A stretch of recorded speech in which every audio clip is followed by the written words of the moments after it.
By the way, guys, I do live stream on Twitch, twitch.tv/Lord_Zelly. If you guys want to come through and check out my live content, I do have memes on stream and everything like that, provided with, you know, some pretty decent PvP. So if y'all like the YouTube videos, come by, drop a follow, and check in with me live.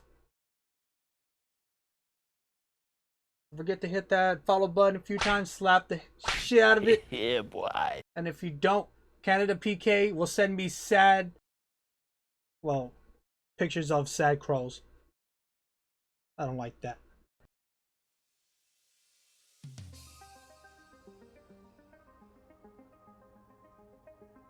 What is up, beautiful people?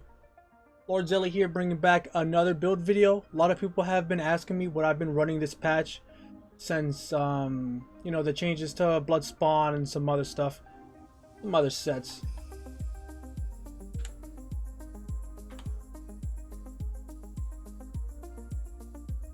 So this is my current build for this patch, and honestly, it's been one of my most favorite builds I think I've ran. Every time I make a new build, I think that one is the favorite, but this one by far has been the most consistent for me. I have really fallen in love with some of the changes here to the build, and let's go ahead and get right into it. So before I actually go over the stats, I do want to let people know that I am now a Nord. I am no longer an Orc. We lost a little bit of weapon damage from changing our race, but we gained a lot of resist, and the resists do add on to my survivability. It stacks with Sword and Board, it stacks with CP, it stacks with your major resolve buffs, and it's just overall been the best for damage mitigation while pushing out damage. Especially with how high damage is now, I can't run around with like 18k resistance anymore on a Stamplar and expect to kill everybody anymore. It's just not the same. But we are a Nord Templar now, and I am pretty much always going to be using the Serpamundus and Bewitched Sugar Skulls. I'm a huge fan of Tristat. If you don't like how low the regen is in this build, you could go Dubious or even the golden version, I forget what it's called. You get a little bit more stam regen while keeping the HP recovery if you go to the gold food. I do highly encourage you guys to find a way to find a bit more stam regen. I'm really used to running around with extremely low stam regen. A lot of you guys know this, but I highly recommend getting some more stamina recovery. And again, I'll show you why. And I'll show you how. So this build, of course, it's not so glass cannon like the rest of my builds. This build has some pretty great survivability overall, and it has some pretty good stats and a lot of max magicka, just like I always do.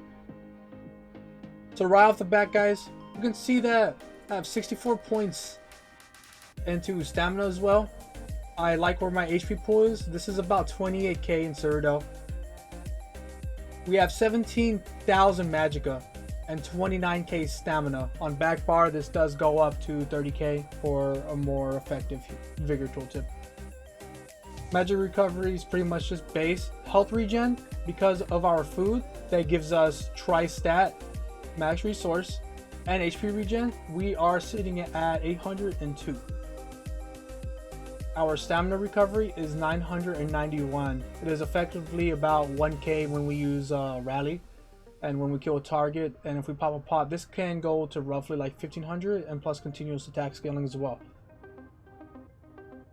I again do recommend getting a little bit more regen because it will go a very long way. Our resistance is completely unbuffed. Big change is now 20k spell and 18k resist for physical. On Backbar, completely unbuffed, guys, we are at 23k, and physical we are at 21k. Now if I were to soft buff up real quick, you can see that resistance is front bar, let's not stand in the rune yet, is 25k spell, 23k while we're running around. If I'm on my Backbar, 29k spell resistance and 27k.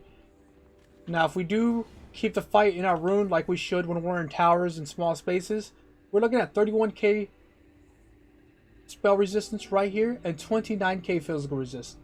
I will show you later in the video how high these still actually go, because this is not the cap for my resistances.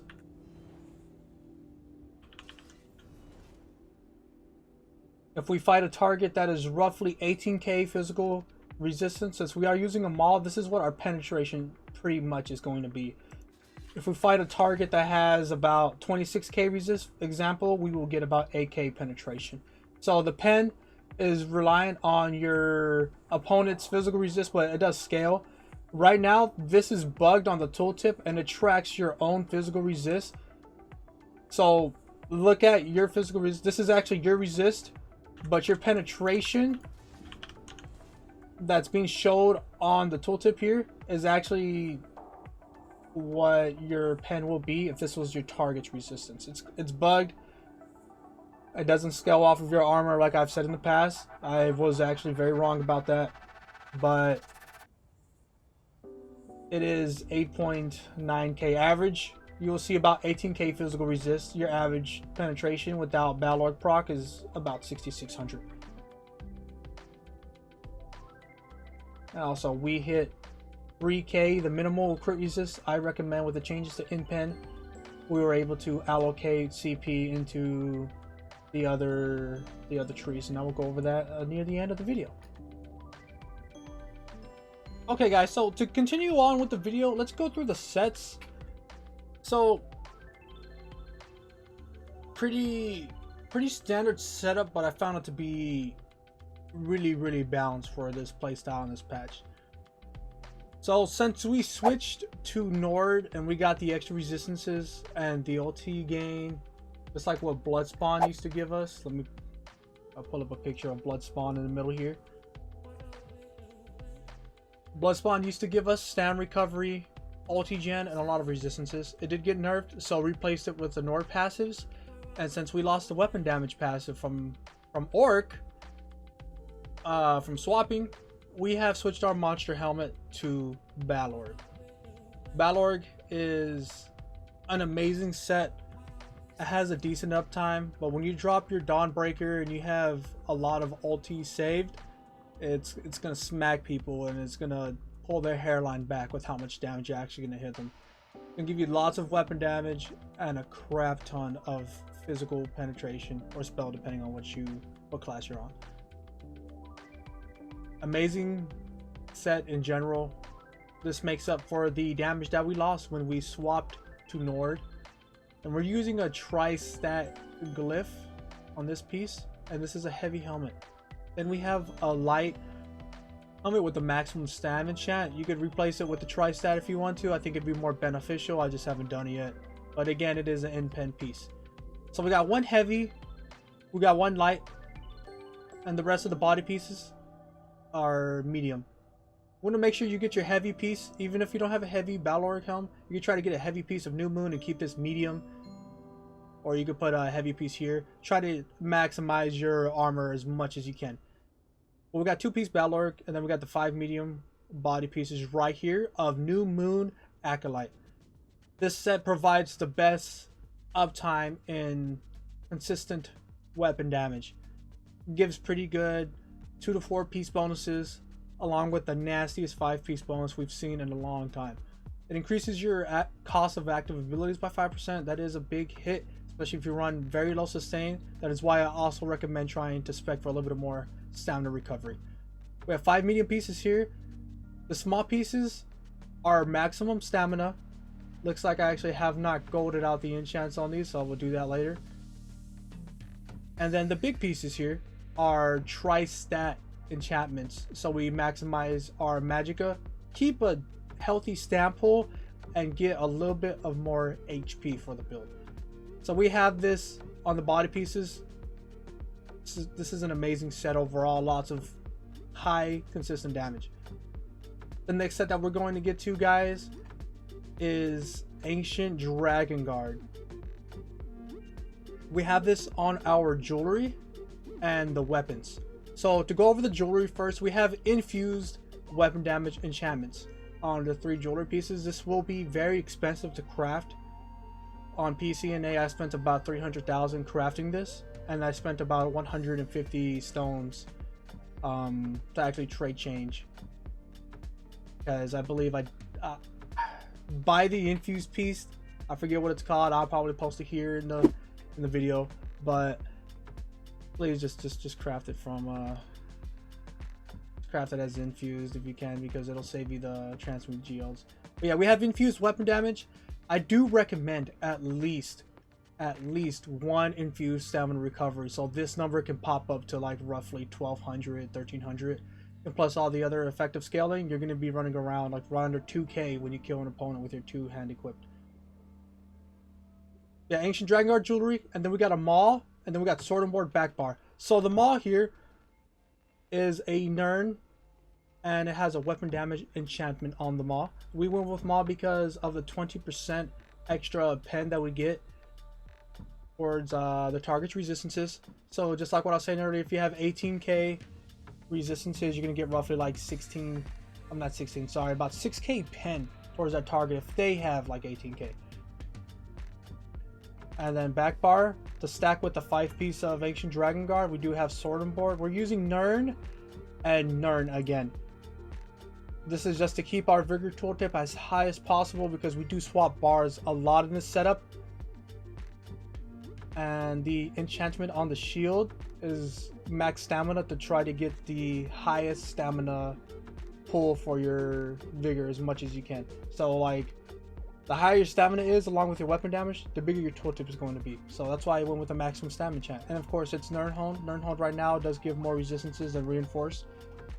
If you do not have access to Nirn, easily do Reinforce, not a problem. Backbar right now, I do have double dot poisons just for a little bit of extra pressure. If you don't like these, you can always put on like minor brutality poisons.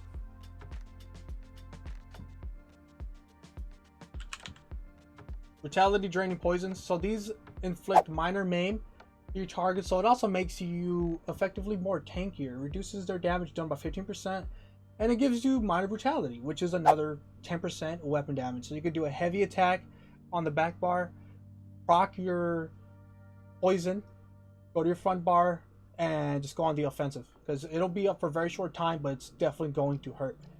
In a high weapon damage setup like this, the 10% scaling goes a long way. This also, just like I was saying earlier, ways to increase your stamina recovery. This drains stamina from the target. This is a quote unquote kind of cancerous, but when you're open world, you kind of do need what you can get. So this helps you restore 238 stamina per second when you proc your poison on the target. So that helps add to your resistances. It's only a few seconds, but it definitely goes a long way. I highly recommend these. If not, double dot poisons.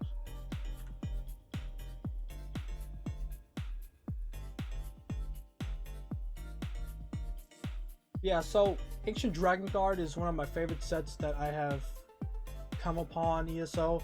It gives us a line of HP, a line of weapon and spell damage, another line of weapon and spell crit, and it gives us 293 weapon damage. This does go higher than 293, I just don't have the jewelry pieces golden. Otherwise, the tooltip will be higher. The great part about the set is that when I drop underneath 50% HP, I get about 3,300 resistances added on. So that's stacked with Nord, stacked with Sword and Board, stacked with my Rune. My resistances, I believe, go up to 35k spell, and I believe it was 33k physical. Makes you incredibly tanky for beating a medium armor. It's a great set overall. It's also craftable, just like new Moon Acolyte.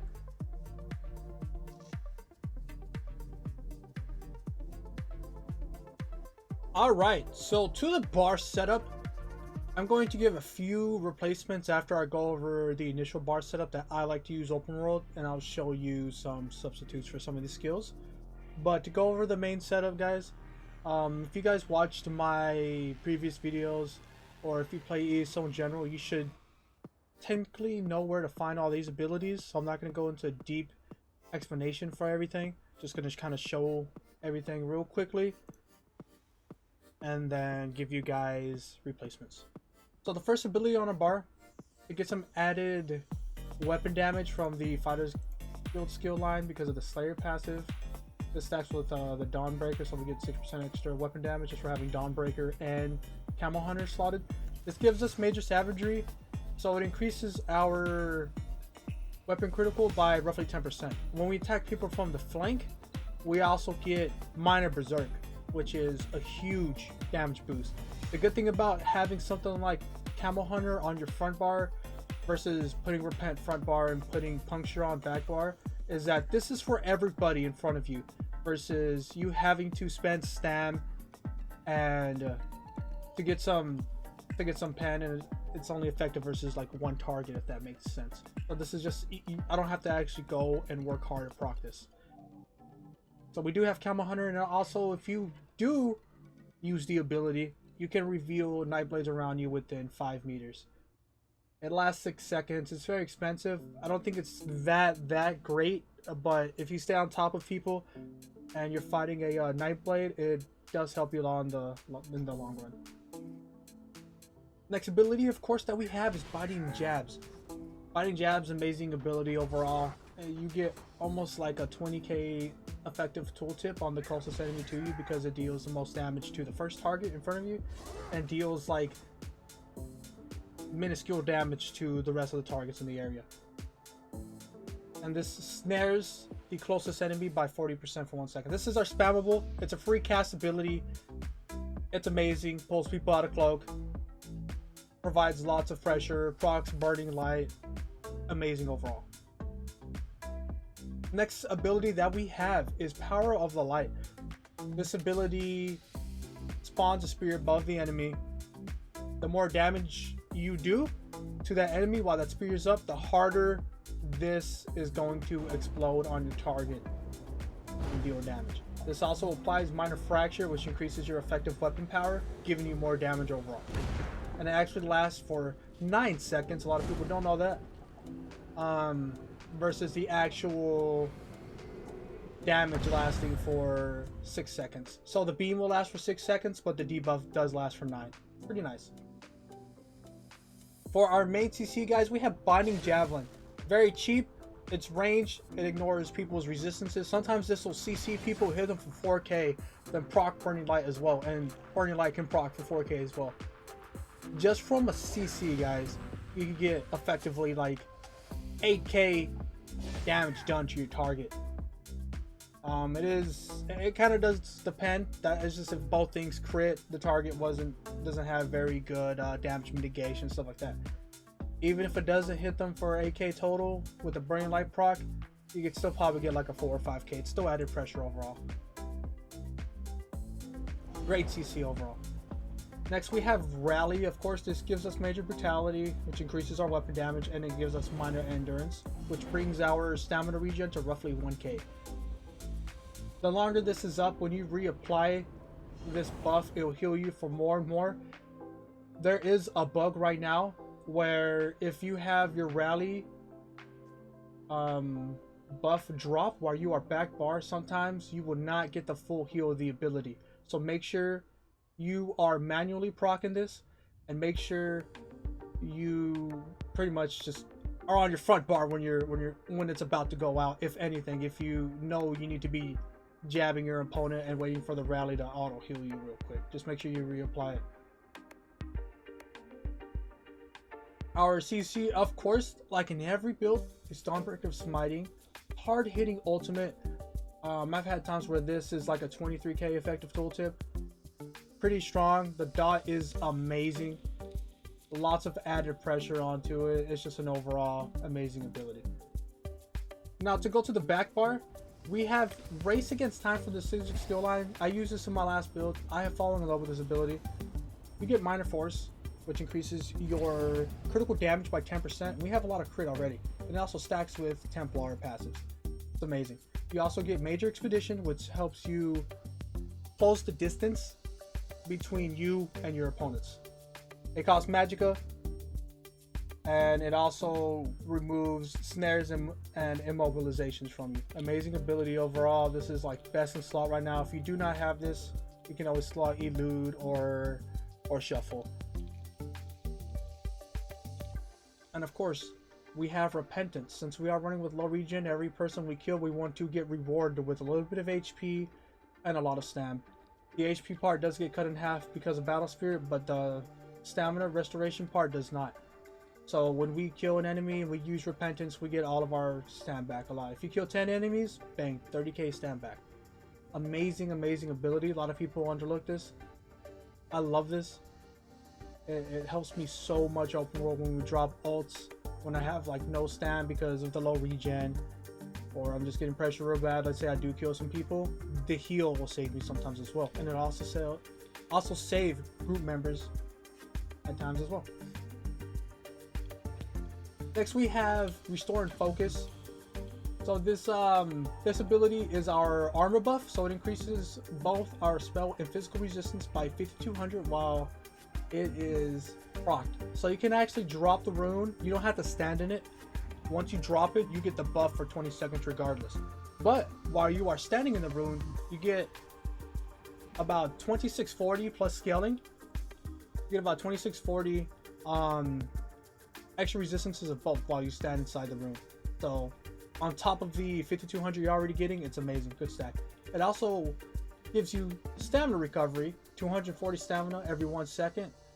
If you could add that to your tooltip, that's about 480 stamina recovery added to your stamina recovery part.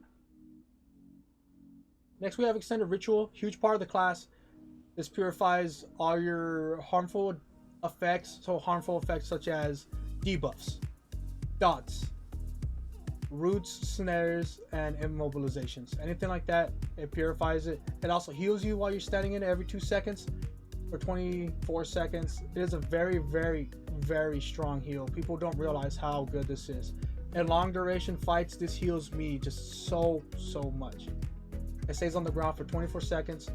24 times 2, just example, is 48k. You have a giant healing tooltip. Yeah, it's not a burst to heal, but it does add up over time. It also gives allies a synergy that they can use to remove all the harmful effects that they have on themselves, and it heals them a little bit as well. This has saved me when other Templars drop it, when I don't want to drop my ritual yet, and I use their Purify synergy, save my life. Next, of course, we have Resolve and Vigor. It's just our heal over time, and honestly, the main source of healing. You get this from the Alliance War skill line. Pretty self-explanatory. Almost everyone knows what this is. Our main ult when we are trying to 1vx, 2vx, 3vx is Spell Wall for our defensive ult. So this reinforces our shield, and it quote-unquote allows you to automatically block all attacks at no cost and reflects all projectiles casted at you for 7 seconds. So it does reflect like Poison Jet, Crystal Frag, anything like that, and it is at no stamina cost because it also counts as a block if people are dealing direct damage to you. This is amazing. It lasts for 7 seconds, with 7 seconds is long enough to get a few heavy attacks in, to start healing up, to run to LOS if you have a Zerg on you, anything like that does help.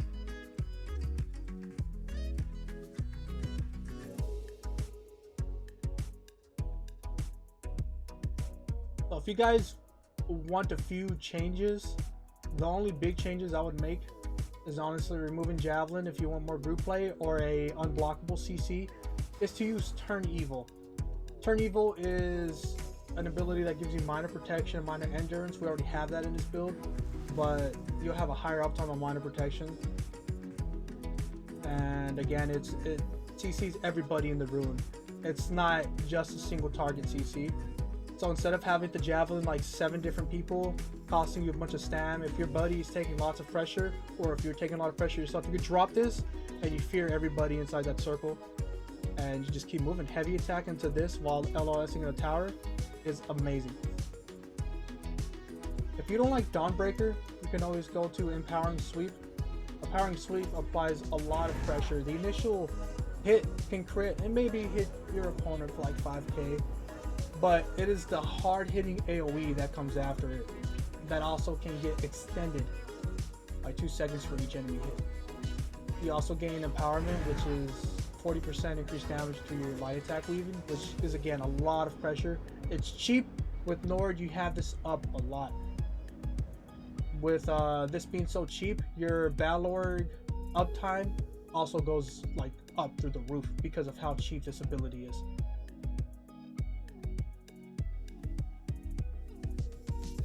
The only big change I would make back here is if you're running in a larger group, you can use Remembrance. This saves lives. If you need to have your group move LOS to a different area, and let's say somebody drops a negate on your group and you get out the negate and you proc your Remembrance, you're going to save everybody's lives, because if your healer gets negated, you are SOL, the Zerg just swarms you and you die. This ability also gives you major protection while you're casting. You get a lot of resistances as well when you cast the ability. Very, very strong overall. I love it. The healing from it is very underrated, but you know, it's cheap. Only other thing about it is I use this very defensively. When my group is starting to wipe, let's say the 3 of us, and we have like a Zerg on us, I'll go towards the Zerg while I'll let them run away, put a forward camp up, and I'll pop a Remembrance, and the Zerg will turn and jump on me instead. I'll get major protection, a lot of resistances. I'm going to be on my back bar as well, so I'm getting even more resistances. And just overall, it's a great ability for group play. Solo, you can kind of get fucked with how you can get swarmed real fast if you proc this. So another way you can use this ability is that you could press your ultimate button. If you press block, you still keep the major protection. You don't get the heal, but you still keep the major protection for 10 seconds. Really strong overall, great ability. So in Duels, my bar setup is a little different. If you want to keep Camel Hunter where it was originally at, that's perfectly fine. But in Duels, do spec for a little bit more regen along with this different bar setup. So we have Power of the Light and we have Reverse Slice. I don't use this as much as Biting Jabs when they're low HP, unless they stand there holding block, because the burst you will get before the rest of their hots and heal them is a lot more. It's just easier to finish your target. I would keep this as Executioner, not Reverse Slice, so use the other one for Duels. If you don't like Power of the Light Open World, you can put Reverse Slice there instead. Now for the back bar, we've replaced Javelin with a Reverberating Bash. Great CC overall. You bar swap, cancel it smoothly. It's just amazing in general. Now to stack a higher uptime for minor protection and to inflict major fracture, we now have Ransack added onto the build. The main bar setup I have is Dawnbreaker front bar while using empowerments for back bar. You can front bar this if you want this to be your main ult. I do love Dawnbreaker, but the consistency from Empowering Sweep will be a lot higher than the consistency from Dawnbreaker Smiter. So this is the dueling bar setup. None of this has changed. Everything's the same. Definitely in duels, I highly recommend using double dot poisons instead of the minor brutality ones. But everything else remains the same. I like dual wield a lot more for group play because of the whole spin to win aspect. So instead of having Power of the Light here, I put Rolling Blades on for when we drop the Dawnbreaker. We have the spin to win. This is an execute ability, and this finishes multiple people at once. Don't take that out of concept. Anyways, yeah, boy. Backbar is pretty much the same on the first 4 skills. As you can see, I put Vigor on my front bar and put Rally on my back bar. For group play, I love sticking to DB because it's a hard CC, it's a hard hitting ability, and it's just overall fantastic versus using something like Empowering Sweep for group play when you're trying to ult and trying to stack damage.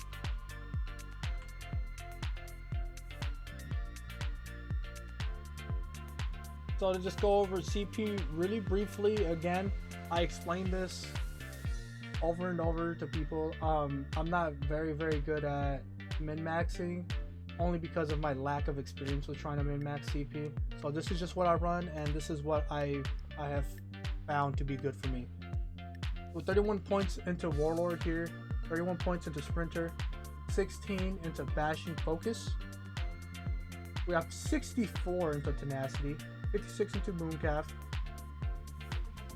We have 44 into Tumbling. We are roll dodging a lot, and we are blocking a lot as well. So we got 28 into Shadow Ward. Now at the blue tree, we have 23 into Blessed. We have 81 into Master at Arms and 39 into Physical Weapon Expert. This is very important right here to get this Tactician bonus.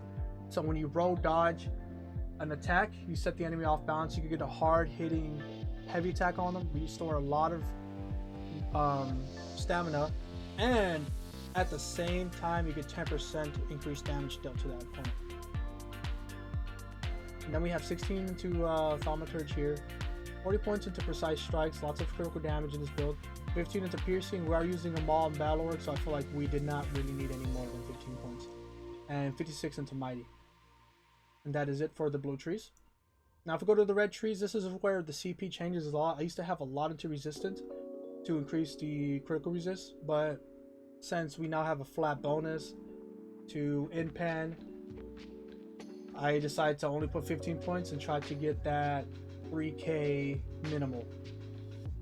The rest of the points went into Medium Armor Focus, and I believe these two are very underrated, so this is going to give me 2700 more resistances or physical while I'm wearing my medium armor, and this is just overall going to increase my spell resistances. I put more into the physical because we do have lower physical resistance in this build, and it's like a 1k difference in the CP gains here. So I focus more into the physical resistance. Physical resist is lower in this build. We have 19%, so 51 points into Ironclad, reducing your direct damage taken. Another thing that I want to introduce to you guys, since we are using, you know, the CP here, the resistance ones, when you roll dodge, you also get another 660 physical and spell resistance as well. That does scale. I believe I was getting like a little bit above 700 bonus, if I remember correctly, while everything was procced. It does help. Now we have 56 points and to Hardy and Elemental Defender still. I find this to be the soft cap. I would not go above 12%, only because once you start going above that, you do start hitting diminishing returns, and it's just better to allocate CP into other specs at this point. 56 I believe is the golden spot, and I try not to go above 56%. Only 16 points of the thick skin because we can purify dot damage, and we do use tripods, so if we need to purify multiple times, I could purify, pop a tripod, and I'll have my stamina back. And then the last CP here is the quick recovery one. This is very important. It stacks with Blessed, and we have 27 points into this tree. Helps us a lot with especially how this patch reduced healing by effectively, what was it, like 20%? Effectively 20%, I believe. Well, pretty big hit to the healing received and everything because of Battle Spirit, but Blessed and quick recovery will help you a lot there, along with all the new resistances we have. Alright guys, that looks like that is going to be it for the new updated quote-unquote GODSLAYER build. Not so much super glass cannon anymore, but in some cases you really do feel like you are very squishy, but that's because damage is incredibly high this patch. I needed to make a change, I made the change, and I've had so much fun PvPing in this build. If you want to talk about any substitutes for any of the sets I introduced here, feel free to let me know in the comment section below. If you enjoyed the video, guys, feel free to like and subscribe, and do not forget that I do live stream on Twitch. That's where I'm mainly active, so if you enjoyed my videos, enjoy memes and all that, feel free to follow me on Twitch, guys. I really do appreciate it. I want to thank everyone that has been coming through for the videos still, even though I have not been posting actively, but again, I am live on Twitch a lot, so I thank you guys a lot. Would not be anything without this amazing community, so thank you for your time, guys. This is the updated GODSLAYER build, and I will see you guys around. Thank you.